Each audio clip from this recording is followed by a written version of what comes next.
Hello everyone, I welcome you all for today's session, and today we are going to continue our digestive system anatomy and physiology, in which we are discussing whole anatomy and physiology of digestive system in an integrated manner. So let's start today's topic, and today's topic of discussion is all about esophagus. So as we know, esophagus is a tubular organ. ये आपका एक tube जैसा organ है, which is nearly 25 centimeter in length and 2 centimeter in diameter.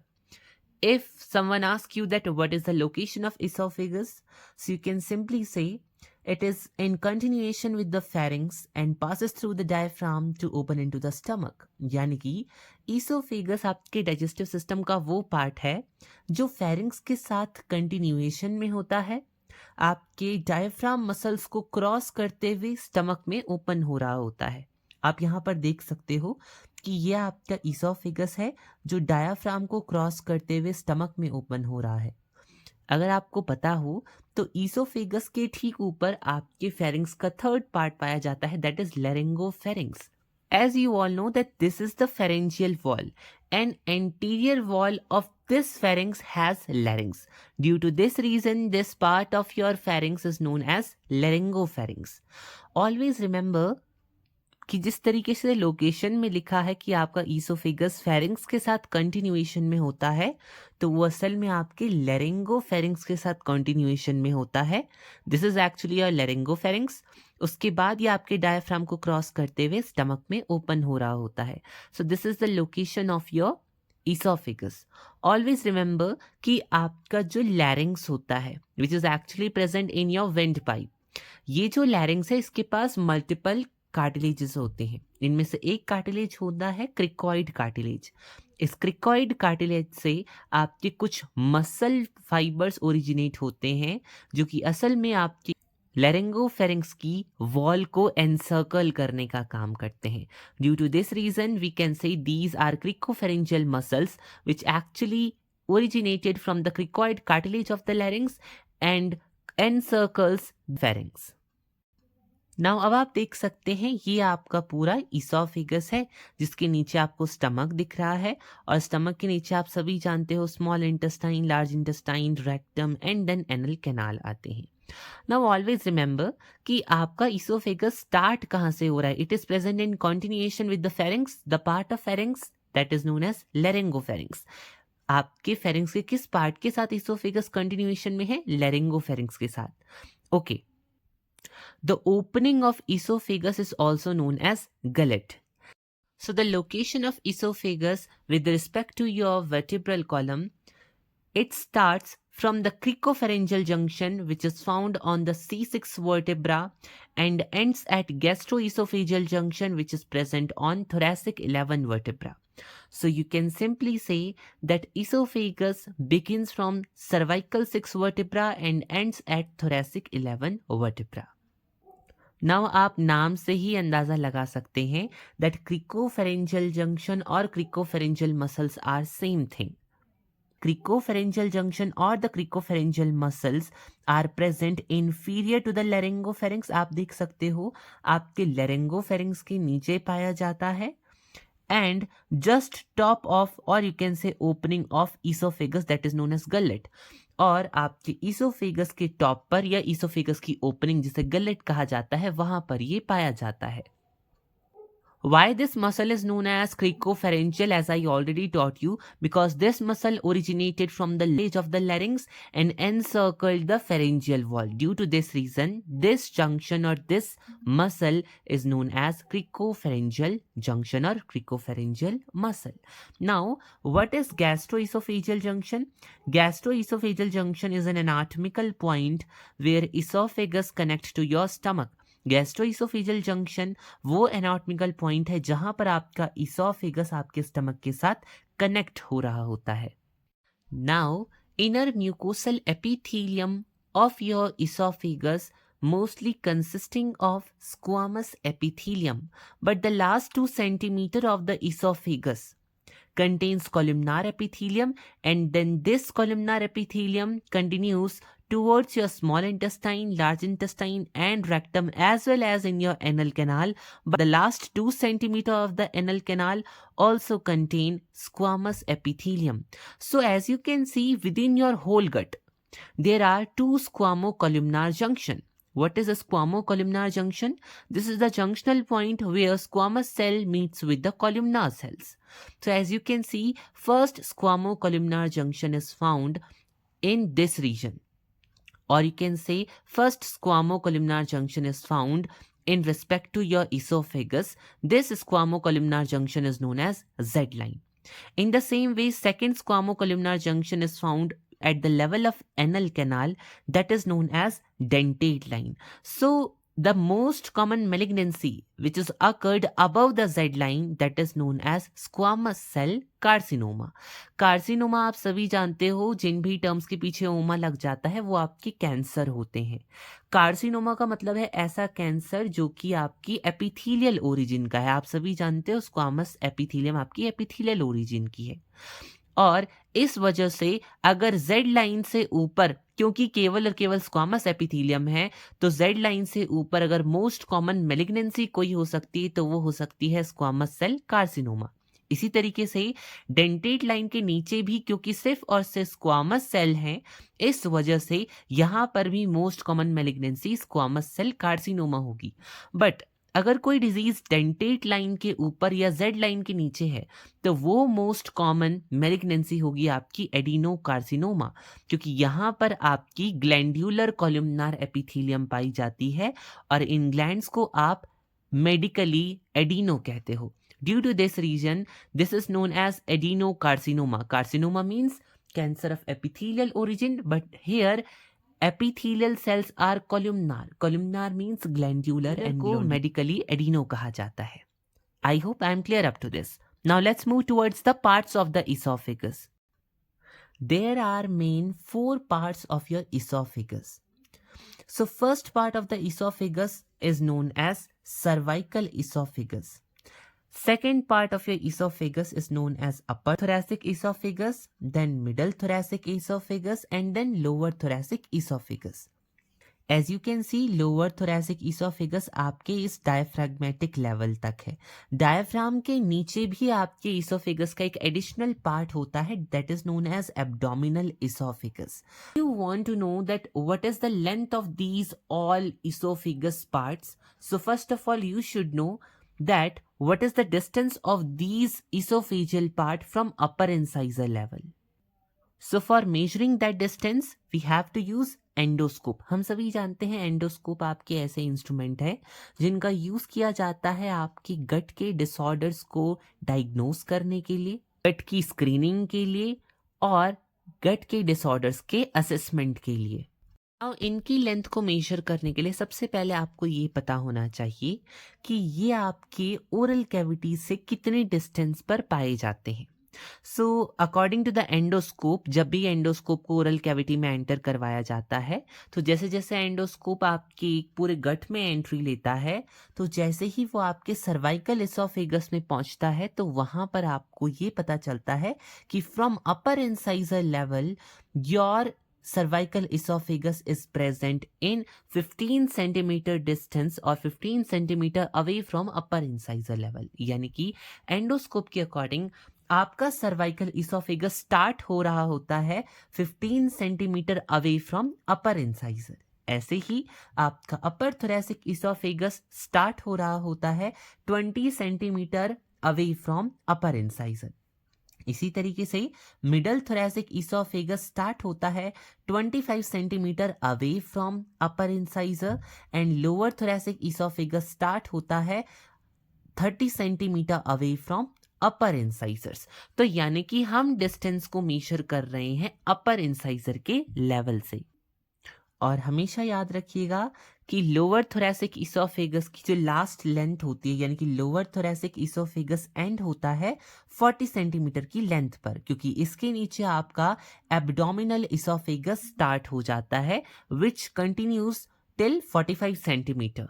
अब आपको हर एक oesophageal part की अपर incisor से जो डिस्टेंस है उसका पता चल चुका है. तो अब हम अपने इसोफेगस के हर एक पार्ट की पर्टिकुलर लेंथ निकाल सकते हैं. If we want to discuss that what is the length of cervical oesophagus, तो हम सर्वाइकल इसोफेगस की लेंथ निकाल सकते हैं 20 में से 15 सेंटीमीटर को माइनस करके, दैट इज 5 सेंटीमीटर. ऑल्सो अगर हमें अपर थोरैसिक इसोफेगस की लेंथ निकालनी है तो हम 25 में से 20 घटा देंगे 5 centimetre. In the same way middle thoracic की निकालनी है तो 30 में से 25 सेंटीमीटर घटा देंगे, that is 5 centimetre. In the same way अगर लोअर थोरैसिक इसोफेगस की लेंथ आपको असेस करनी है तो आप 40 सेंटीमीटर से 30 सेंटीमीटर को माइनस कर दो, that is 10 centimetre in length. तो इस तरीके से आपको इसोफेगस के हर एक पार्ट की लेंथ का पता चल चुका है. अब अगर आप इन सबको कैलकुलेट करोगे तो आपको ये पता चल जाएगा कि आपकी इसोफेगस 25 सेंटीमीटर लॉन्ग है. As you can see 10 and 10 20 and 5 25 centimetre. For abdominal esophagus, the length of abdominal esophagus is 5 centimeter, which is actually the difference between 45 centimeter and 40 centimeter. Now remember, आपकी oesophagus के different parts पर जो muscles का arrangement है वो different है. Cervical oesophagus में केवल स्केलेटल मसल पाई जाती है, जबकि अपर थोरैसिक ईसोफेगस और मिडल थोरैसिक ईसोफेगस में स्केलेटल प्लस स्मूथ मसल दोनों पाई जाती हैं, विच आर मिक्स्ड मसल्स. जबकि लोअर थोरैसिक इसोफेगस से लेकर पूरी की पूरी गट में आपकी केवल और केवल स्मूथ मसल्स ही पाई जाती हैं. I hope I am clear up to this that what are the parts of esophagus and what are the distances of esophageal part from upper incisor level, length of every part of the esophagus, and what are the muscular arrangement in every part of your esophagus. Now let's continue and discuss that what are the normal constrictions of the esophagus. First of all, what are constrictions? Constrictions are the areas of your esophagus at which point your esophagus is narrowed. यानी कि ये वो part हैं आपके oesophagus के, वो areas हैं oesophagus के जहां पर आपकी इसोफेगस नाम की जो फूड पाइप है वो नैरो हो रखी है या कंप्रेस हो रखी है. Those are known as normal constriction of esophagus. और इन्हें पढ़ना क्यों जरूरी है? Because they are essential for diagnosing swallowing disorder. क्योंकि ये swallowing disorders को diagnose करने में help करते हैं. जैसे कि आपको पता होगा स्मॉल चिल्ड्रंस क्या करते हैं, कॉइन्स और बैटरीज को इजिली इनगल्फ कर देते हैं, स्वालो कर देते हैं, तो उन्हें swallowing disorders में कैटेगराइज किया गया है. इस तरीके के swallowing डिसऑर्डर्स को डिटेक्ट करने के लिए, डायग्नोस करने के लिए आपको नॉर्मल कंस्ट्रिक्शन का पता होना चाहिए. So let's discuss the normal constriction of the oesophagus. First constriction आपको दिखाई दे रही है वो आपको दिखाई देती है क्रिकोफेरिंग्स के लेवल पर, और हम सभी जानते हैं क्रिकोफेरिंग्स स्टार्ट होता है C6 वर्टेब्रा से. ओके. सेकेंड, आपकी जो कंस्ट्रिक्शन इंड्यूस करी है इस इसोफेगस पर, वो इंड्यूस करी है आपकी आर्च ऑफ एओर्टा ने. सबको पता है कि आपका ये जो इसोफेगस है इसके आगे ट्रैकिया होगा, और क्योंकि आपका ये जो इसोफेगस है वो आपकी थोरैसिक कैविटी में पाया जाता है, तो यहाँ पर ट्रैकिया के साथ आपका यहीं कहीं पर हार्ट भी लोकेटेड होगा, और हार्ट के लेफ्ट वेंट्रिकल से आपकी बॉडी की सबसे लार्जेस्ट आर्टरी ओरिजिनेट होती है, दैट इज एओर्टा. तो एओर्टा की जो आर्च होती है वो भी आपके इसोफेगस को कंप्रेस करने का काम करती है एट थोरैसिक 3 वर्टेब्रल लेवल. सो इस वजह से सेकेंड कंस्ट्रिक्शन या कंप्रेशन जो आपकी इसोफेगस पर इंड्यूस हुआ है वो आर्च ऑफ एओर्टा की वजह से होता है. थर्ड, आपके इस इसोफेगस के ठीक एंटीरियर साइड पर आपका ट्रैकिया पाया जाता है. ट्रैकिया जब बाइफर्केट करता है into right main bronchus and left main bronchus, तो लेफ्ट मेन ब्रोंकस आप देख सकते हो ये इसोफेगस को कंप्रेस कर रहा होता है. तो थर्ड कंप्रेशन और कंस्ट्रिक्शन जनरेट किया है लेफ्ट मेन ब्रोंकस ने. फोर्थ मेन कंस्ट्रिक्शन जो इंड्यूस होता है वो डायाफ्राम मसल के थ्रू होता है, जो कि आपके T10 वर्टेब्रा लेवल पर होता है.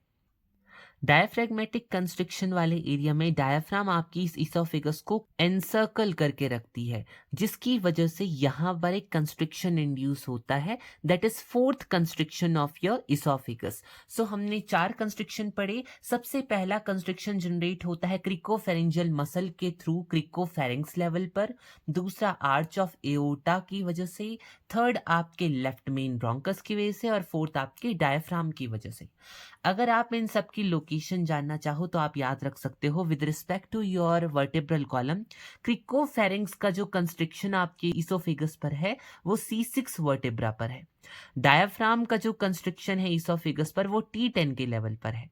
आर्च ऑफ एओर्टा कंप्रेशन या कंस्ट्रिक्शन जनरेट करती है आपके इसोफेगस पर T3 वर्टेब्रा के लेवल पर, और left main bronchus constriction induce करता है आपके इसोफेगस पर थोरेसिक 5th वर्टेब्रा के लेवल पर। अगर आप इनकी डिस्टेंस जानना चाहते हो अपर इंसाइजर के लेवल से तो आप दोबारा से एंडोस्कोप का यूज करोगे, और जैसा कि हम सभी जानते हैं, हमने इससे पहले भी पढ़ा था that from upper incisor level cricopharynx is actually 15 centimetre far from the upper incisor. कि एंडोस्कोप में सबसे पहली कंस्ट्रिक्शन आपको जो 15 सेंटीमीटर की डिस्टेंस पर दिख रही है, या फिर जो नैरोइंग पार्ट दिख रही है इसोफेगस की, वो आपकी पहली कंस्ट्रिक्शन है, दैट इज योर क्रिकोफेरेंशियल कंस्ट्रिक्शन। अब जब इसके बाद आपका एंडोस्कोप धीरे धीरे अंदर एंट्री लेगा तो जो दूसरी कंस्ट्रिक्शन आपको दिखाई देगी, आपको याद रखना है कि वो दूसरी कंस्ट्रिक्शन इंड्यूस हुई है आर्च ऑफ एओर्टा के द्वारा, और ये कंस्ट्रिक्शन आपके अपर इंसाइजर से 25 सेंटीमीटर की लेंथ पर है, 25 सेंटीमीटर की डिस्टेंस पर है। यानी कि सेकेंड नैरोइंग आपकी इसोफेगस की आपको एंडोस्कोप में 25 सेंटीमीटर की डिस्टेंस पर दिख जाएगी। जब आप और नीचे आपके एंडोस्कोप को इंसर्ट करोगे तो आपको थर्ड नैरोइंग दिखेगी 28 centimetre away from upper incisor level in the endoscope, that is due to left main bronchus. अब जब लेफ्ट मेन ब्रोंकस से नीचे आप अपने एंडोस्कोप को इंसर्ट करोगे तो डायफ्राम के लेवल पर आकर आपकी लास्ट कंस्ट्रिक्शन इसोफेगस की आपको दिखाई देगी, जो कि अपर इंसाइजर से 40 सेंटीमीटर की दूरी पर होगी, that is your diaphragmatic constriction. So आप याद रख सकते हो कि आपकी 4 मेन कंस्ट्रिक्शन होती है, अपर इंसाइजर के लेवल से उनकी डिस्टेंस कितनी ज्यादा है। नाउ उनका वर्टिब्रल कॉलम के रिस्पेक्ट में क्या लोकेशन है, और इंपॉर्टेंट पॉइंट यहां पर ये है कि इन सारे कंस्ट्रिक्शन में से जो कंस्ट्रिक्शन सबसे ज्यादा नैरोवेस्ट होगी, वहां पर जो स्वॉलोविंग डिसऑर्डर के दौरान किसी चिल्ड्रन ने कॉइन या बैटरीज को स्वॉलो किया होगा, वो सबसे narrowest part of oesophagus constriction पर जाकर अटक जाएगा। यानी कि अगर आपके किसी चिल्ड्रन ने कॉइन या बैटरी को स्वॉलो कर भी दिया है तो वो किस पार्ट पर स्टक होता है, इसोफेगस के सबसे नैरोवेस्ट पार्ट पर। और आप देख सकते हो पूरे के पूरे स्ट्रक्चर में जो नैरोवेस्ट कंस्ट्रिक्शन है आपके इसोफेगस की, दैट इज योर क्रिकोफेरिंक्स। तो सबसे ज्यादा क्रिकोफेरिंक्स के लेवल पर आपकी ये कॉइन और बैटरीज स्टक हो जाती हैं। तो इस वजह से इन कंस्ट्रिक्शन का एक यूज है कि हम इन्हें स्वॉलोविंग डिसऑर्डर्स को डायग्नोस करने के लिए यूज कर सकते हैं, क्योंकि मोस्ट कॉमनली जो भी चीज स्वॉलो की गई होगी वो स्टक कहाँ होगी, सबसे नैरोवेस्ट पार्ट पर। तो हम एंडोस्कोप के थ्रू क्रिकोफेरिंक्स के लेवल पर इजिली उसे असेस कर सकते हैं। Now let's come towards the histology of oesophagus. वैसे तो हम हिस्टोलॉजी को ऑलरेडी डिस्कस कर चुके हैं, लेकिन हम इनर टू आउटर चलें तो इनर मोस्ट लेयर होती है म्यूकोसा। हम सभी जानते हैं कि most of your esophagus mucosa contains innermost stratified squamous epithelium. Below stratified squamous epithelium there is lamina propria, which is actually consisting of your connective tissue, areolar connective tissue. The lamina propria there is third layer of your mucosa that is known as muscularis interna. Okay, mucosa के बाद second layer आती है that is known as सब mucosa. सब mucosa contains blood vessel and it is composed of areolar connective tissue. ये सारी चीजें हम पहले भी डिस्कस कर चुके हैं हिस्टोलॉजी ऑफ एलिमेंट्री कैनाल में। हमने ये भी डिस्कस किया था कि सब म्यूकोसा और म्यूकोसा की जो मस्कुलरिस इंटरना है, इनके बीच आपके ऑटोनॉमिक नर्वस सिस्टम के कुछ ग्रुप ऑफ नर्व सेल्स पाए जाते हैं जिन्हें मीसनर्स प्लेक्सस कहा जाता है, जो कि एक्चुअल में जीआईटी में सिक्रीशंस को या जीआईटी के सिक्रीशंस को इंक्रीज करने का काम करते हैं। इसोफेगस में किसी भी एंजाइम का सिक्रीशन नहीं होता है, क्योंकि यहाँ पर जो ये मीसनर्स प्लेक्सस थे ये बहुत अच्छे से डेवलप नहीं होते हैं। Due to this reason the secretion can not occur. Okay, now the third layer of your histology of your esophagus, or you can say the wall of the esophagus, that is known as muscularis. Now हम सभी जानते हैं muscularis दो तरीके की होती है, outer longitudinal जो आपको दिखाई दे रही है और इनर सर्कुलरिस। हमने हर एक चीज को डायग्रामेटिकली मार्क भी किया है, तो आप देख सकते हो this is your outer longitudinal and this is your inner circularis. Inner circularis actual में फूड की ग्रिपिंग में मदद करती है और आउटर लॉन्गिट्यूडनल का काम होता है फूड को आगे की ओर धकेलना, प्रोपेल करवाना with in your lumen of esophagus. Now, fourth layer, which is the outermost covering of your esophageal wall, that is adventitia. यहाँ पर आप सिरोसा या विसरल पेरिटोनियम इसीलिए नहीं कह रहे हो क्योंकि सिरोसा और विसरल पेरिटोनियम हमेशा उन ऑर्गन्स की आउटर मोस्ट कवरिंग बनाती है गट में जो आपकी पेरिटोनियल कैविटी के अंदर आते हैं, जबकि ईसोफेगस आपकी थोरैसिक कैविटी के अंदर आता है, तो वहां पर आप आउटर मोस्ट कवरिंग को एडवेंटिशिया कहोगे, ना कि सिरोसा और visceral peritoneum. Now in between your muscularis layer of outer longitudinal and inner circularis there is also another group of nerve cells which are coming from autonomic nervous system. Those are known as myenteric plexus. और myenteric plexus यहाँ पर peristaltic activity को induce करवाने में help करती है. So this is all about the histology of esophagus जो आप already detail में discuss कर चुके हो. Now last topic of discussion within the esophagus, that what are the esophageal sphincter. So esophageal sphincter सबसे पहले आपको पता होना चाहिए कि sphincter क्या होते हैं. So what are esophageal sphincter? So esophageal sphincter are consisting of smooth muscles. Oesophageal sphincter आपकी स्मूथ मसल के बने हुए होते हैं और इन्हें कंट्रोल किया जाता है प्रेशर के द्वारा. देखिए आप सभी जानते हैं कि आपकी इस डायग्राम में मैंने क्या दिखाया है, आपके स्फिंक्टर्स को दिखाया है. अगर आप देखोगे जब भी आपका फूड आपके गट में एंट्री लेने की कोशिश करता है तो स्फिंक्टर के ऊपर आपका फूड आएगा, तो ऊपर ज्यादा प्रेशर है जबकि स्फिंक्टर के नीचे खाली एरिया है. अगर हम देखें कि ये आपका अगर पहला स्फिंक्टर है, आपने अगर कोई खाना खाया है तो खाना खाने के बाद खाना ऊपर है, तो ऊपर से प्रेशर इस स्फिंक्टर पर ज्यादा लग रहा है जबकि स्फिंक्टर के नीचे पूरी ट्यूब खाली है. तो इस वजह से नीचे प्रेशर कम है और ऊपर प्रेशर ज्यादा है, तो प्रेशर जहां ज्यादा होगा उस प्रेशर के इंडक्शन पर आपके स्फिंक्टर ओपन हो जाएंगे, फूड को नीचे पुश करेंगे और दोबारा से क्लोज हो जाएंगे. तो इस तरीके से स्फिंक्टर काम करते हैं, ये आपके प्रेशर डिपेंडेंट होते हैं. इमेजिन अनदर सिचुएशन, जब वॉमिटिंग हो रही होती है तो आपके स्टमक का कंटेंट आपके इसोफेगस में एंटर करने लगता है एंड फ्रॉम इसोफेगस वो आपकी ओरल कैविटी में एंटर करने लगता है. ऐसा क्यों होता है? क्योंकि इस कंडीशन में आपके जो जीआईटी का कंटेंट है वो ऊपर की ओर प्रेशर लगा रहा है, क्योंकि अभी ट्यूब के ऊपर या फिर अभी स्फिंक्टर के ऊपर कोई भी ऐसी चीज नहीं है जो प्रेशर इंड्यूस कर रही है और प्रेशर केवल नीचे से आ रहा है. तो इस कंडीशन में स्फिंक्टर ओपन होगा, जो चीज प्रेशर लगा रही थी उसे आगे धकेल देगा ऊपर की ओर और दोबारा से बंद हो जाएगा. और ये होता है रिवर्स पेरिस्टाल्सिस के केस में और वॉमिटिंग के केस में. तो स्फिंक्टर आपके ऐसे स्ट्रक्चर्स होते हैं जो प्रेशर के कंट्रोल में किसी भी फूड कंटेंट को बाई डायरेक्शनल फ्लो अलाउ करते हैं, यानी कि यहां पर डायरेक्शन अपर टू लोअर भी हो सकती है और लोअर टू अपर भी हो सकती है, डिपेंड करता है प्रेशर कहां का ज्यादा है. There are two main sphincters of the esophagus. First sphincter is present on the upper region, that is known as cricopharyngeal sphincter. इसे cricopharyngeal sphincter इसीलिए कह रहे हैं क्योंकि ये cricopharyngeal junction पर पाया जाता है. क्योंकि ये esophagus का upper sphincter है इसीलिए इसे upper esophageal sphincter भी कहा जाता है.